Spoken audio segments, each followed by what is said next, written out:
Eu sou Mário Persona e essas são as respostas que eu dei aos que me perguntaram sobre a Bíblia. Você escreveu perguntando se o versículo do livro de Daniel, que fala da multiplicação da ciência, seria um prenúncio do fim. A passagem na versão que você leu é esta: Tu, porém, Daniel, cerra as palavras e sela o livro, até o fim do tempo. Muitos correrão de uma parte para outra e a ciência se multiplicará. Daniel 12, versículo 4. Bem, para entender o versículo, é preciso lembrar que ciência, na versão que você indicou da Bíblia, aparece como saber ou conhecimento em outras versões. Uma tradução alternativa feita por Darby seria: muitos buscarão diligentemente investigar. E uma outra tradução de Tregelles traz da seguinte maneira: muitos escrutinarão o livro do começo ao fim. Enquanto uma interpretação da passagem possa ser a de um aumento grande no conhecimento humano, eu acredito que a passagem será melhor entendida se nós não fugirmos do contexto do capítulo, que é o contexto da profecia e também da grande tribulação, que é mencionada no primeiro versículo, a qual virá só após o arrebatamento da igreja. Ali diz assim: naquele tempo se levantará Miguel, o grande príncipe que se levanta a favor dos filhos do teu povo, e haverá um tempo de tribulação qual nunca houve desde aquele tempo, mas naquele tempo livrar-se-á o teu povo, todo aquele que for achado escrito no livro. Daniel 12, versículo 1. Muito bem, apesar de todo o conhecimento intelectual que só se multiplica, principalmente agora com a internet e a tecnologia da informação, muitos usarão disso para tentar entender essas coisas perscrutando as Escrituras do começo ao fim. Mesmo assim, repare que o livro está selado. Ali diz a Daniel: e tu, Daniel, encerra estas palavras e sela este livro, até o fim do tempo. Muitos correrão de uma parte para outra e o conhecimento ou ciência se multiplicará. Daniel 12, versículo 4. Então, pode ser que esse esforço de aumento de conhecimento investigativo esteja mais diretamente conectado à profecia. Mas é aí que entra um privilégio que o judeu não tinha e o cristão tem, que é o de saber o que está para acontecer. Sabe aqueles documentários que tentam explicar profecia nos canais de TV, o History Channel e outros canais? Nem perca seu tempo. Geralmente eles são produzidos por incrédulos que não têm o Espírito Santo e por isso não podem entender profecia. Para eles será sempre um livro selado, assim como toda a revelação de Deus. Paulo explica isso muito bem na sua carta aos Coríntios. Ele fala: falamos a sabedoria de Deus oculta em mistério, a qual Deus ordenou antes dos séculos para nossa glória, a qual nenhum dos príncipes ou principais deste mundo conheceu, porque se a conhecessem, nunca crucificariam ao Senhor da glória. Mas como está escrito: as coisas que o olho não viu e o ouvido não ouviu e não subiram ao coração do homem, são as que Deus preparou para os que o amam. Mas Deus não-las revelou, ele falando ali a nós apóstolos, falando dele, não-las revelou pelo seu Espírito, porque o Espírito penetra todas as coisas, ainda as profundezas de Deus. Porque qual dos homens sabe as coisas do homem, senão o Espírito do homem que nele está? Assim também ninguém sabe as coisas de Deus, senão o Espírito de Deus. Mas nós, cristãos aqui, não recebemos o Espírito do mundo, mas o Espírito que provém de Deus, para que pudéssemos conhecer o que nos é dado gratuitamente por Deus.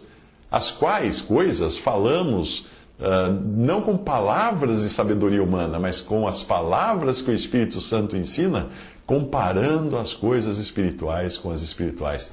O que ele quis dizer aí é que a revelação que ele recebia era textual. O Espírito Santo revelava para ele textualmente o que ele tinha que escrever.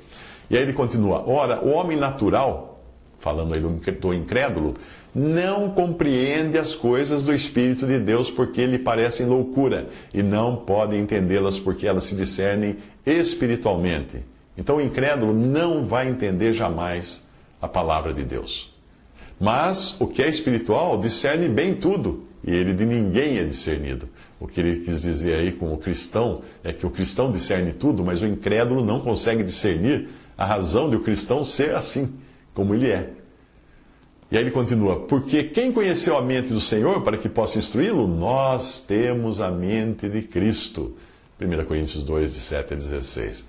Eu acredito que vai ser de grande proveito se eu introduzir aqui um comentário de William Kelly sobre esse capítulo 12 do livro de Daniel. Ele escreveu assim: Daniel está sendo informado de que as coisas que tinha visto e as comunicações que tinha ouvido, embora fossem sem dúvida de Deus, não deveriam ser usadas para o presente, para aquele momento lá de Daniel. Tudo era para ser um livro selado, até um dia distante, em suma, até a hora final.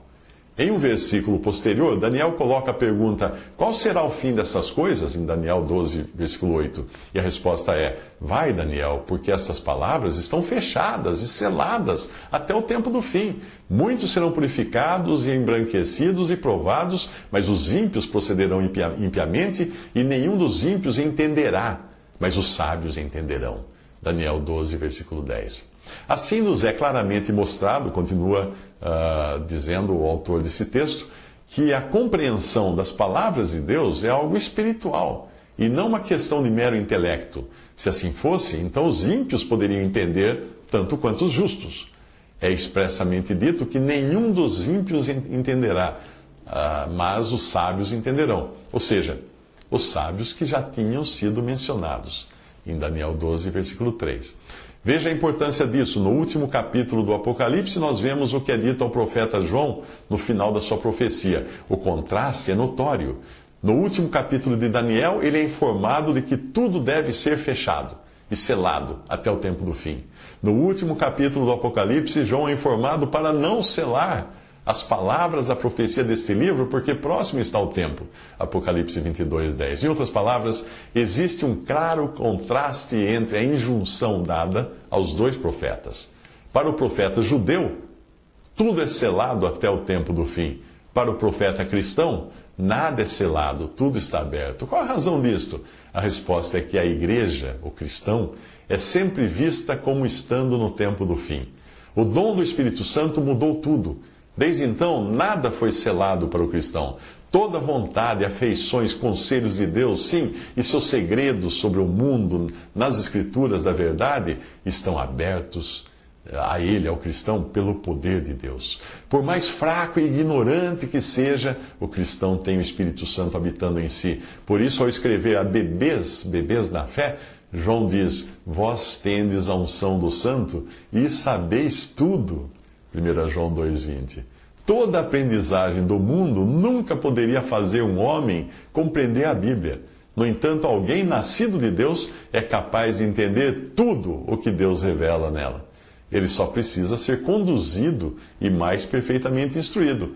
O apóstolo não está falando das verdadeiras necessidades de um bebê, que podem ser até bem poucas. Em quem então nós poderíamos nos gloriar e nos gabar? Em Deus só, que nos deu um privilégio tão incrível. Quem tem o Espírito de Deus possui uma capacidade divina de entrar nas coisas de Deus. Ele só precisa estar em circunstâncias apropriadas, dependente de Deus e valorizando a sua palavra. E o que é de Deus será manifesto e provado ser divino. E aí o autor continua: isso está relacionado com o fato de que o Espírito de Deus é dado à igreja, em um sentido especial que nem mesmo os profetas conheciam. Pois embora eles, os profetas do Antigo Testamento, tivessem o Espírito para inspirá-los, algo que nós, é claro, não temos no mesmo sentido, ainda assim nós temos o Espírito Santo sempre habitando em nós, e uma consequência disso é que temos inteligência espiritual, temos a mente de Cristo, 1 Coríntios 2,16, coisa que eles não tinham, os profetas do Antigo Testamento. Portanto, como você pode se lembrar, o Espírito de Deus em 1 Pedro 1 contrasta a condição do cristão agora com a dos santos, sim, dos próprios profetas do Antigo Testamento. Ele nos mostra que eles estavam indagando que tempo ou que ocasião de tempo o Espírito de Cristo, que estava neles, indicava anteriormente, testificando os sofrimentos que a Cristo haviam de vir e a glória que se lhes havia de seguir, aos quais foi revelado que não para si mesmos, mas para nós, eles ministravam estas coisas que agora vos foram anunciadas por aqueles que, pelo Espírito Santo, enviado do céu, vos pregaram o Evangelho. 1 Pedro 1, de 11 a 12. Ou seja, nós estamos hoje desfrutando do conhecimento e prazer de coisas com as quais a eles foi dito que não deviam se ocupar. porque eram para nós no Novo Testamento. Isso é muito importante. Eles tiveram a promessa e isso foi a salvação para eles. Mas nós temos muito mais. Nós temos bênção positiva e completa. Redenção não meramente prometida, mas realizada. E o cristão agora, aliviado pela graça de todas as questões sobre os seus pecados, é livre para entrar nas coisas abençoadas de Deus. Deus assim diz agora: você não deve selar o livro. O tempo do fim é aquele em que somos contemplados, o fim moralmente chegado. E, portanto, estamos esperando que o Senhor venha a qualquer momento. Onde prevalecer um pensamento judaico, as pessoas estarão sempre à espera de um tempo de grande tribulação para vir antes do Senhor. Elas não veem, não enxergam que Deus tem um propósito para Israel e outro para a igreja. Que quando Deus nos tiver removido para o nosso próprio lugar na glória celestial, Ele voltará a lidar com os judeus. E que serão eles, os judeus, e não nós, que deverão passar pela grande tribulação e ver os sinais designados que anunciam a aproximação do Filho do Homem à Terra. Isso também serve para explicar como é que podemos entender essas profecias. Mas Daniel não podia. Como ele diz aqui: eu, pois, ouvi, mas não entendi. Por isso eu disse: Senhor meu, qual será o fim dessas coisas? E ele disse: vai, Daniel, porque essas palavras estão fechadas e seladas até o tempo do fim. Daniel 12, de 8 a 9. Então entra em cena o cristianismo, e nenhuma das palavras é selada, nenhuma é fechada, todas estão abertas. Para nós, o fim está sempre próximo. Nos é dito que estamos no fim do mundo, como está escrito em 1 Coríntios 10, 11. Estão escritas para aviso nosso, para quem já são chegados os fins dos séculos. E é sempre assim. Mas agora, na consumação dos séculos, uma vez Cristo se manifestou para aniquilar o pecado pelo sacrifício de si mesmo. Hebreus 9, 26. A igreja deve viver sempre no fim. E pela virtude do Espírito, viver como um remanescente piedoso e inteligente. Na verdade, a igreja começou como um remanescente de judeus que tinham fé no seu Messias. Assim, Pentecostes começou com o que será verdadeiro novamente depois de sermos removidos para o céu. Pois quando Deus tiver arrebatado os santos e o tempo do fim vier literalmente, haverá mais uma vez um remanescente de judeus fiéis.